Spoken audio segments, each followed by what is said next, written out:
players ye kampung fear and a year and answer will be a person cotton in the area and the fee now free hoba training. The end I'll just say, Tony American is a league naive a professional league and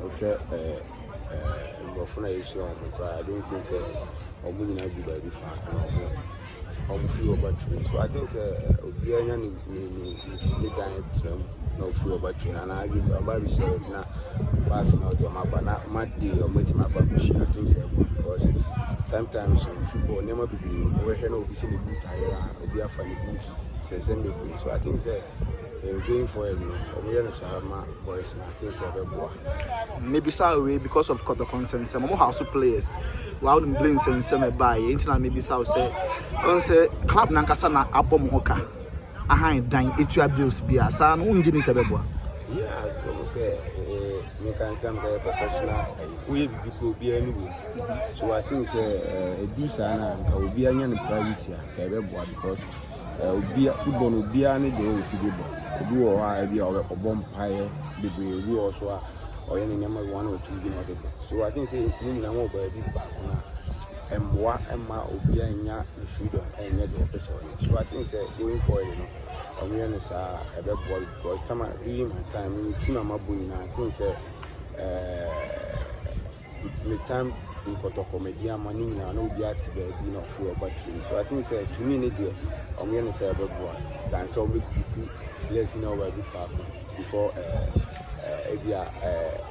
even the table if I acquired a bomb by a day before March and I think no about even a good fever I could train you by that things to be honest and what all condition.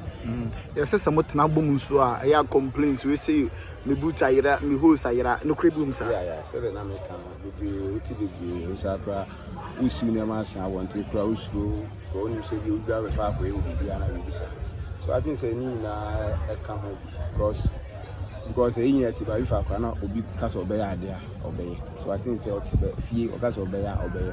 So I think they going for it, the influential honor and more less. I think say me issue is here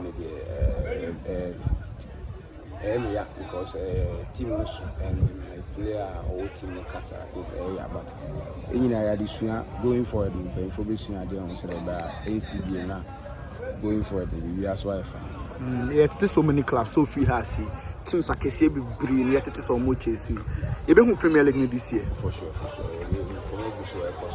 but for now official no sign my club yeah so definitely me sign there definitely no better but this season they be Ghana Premier League for sure because I say we try and I feel I'm starting to also at least meeting this time a bathroom now will be on because my tenancy so definitely yeah I'm looking more Ghana Premier League. You fully fit Alawa? Yeah, I'm fully fit.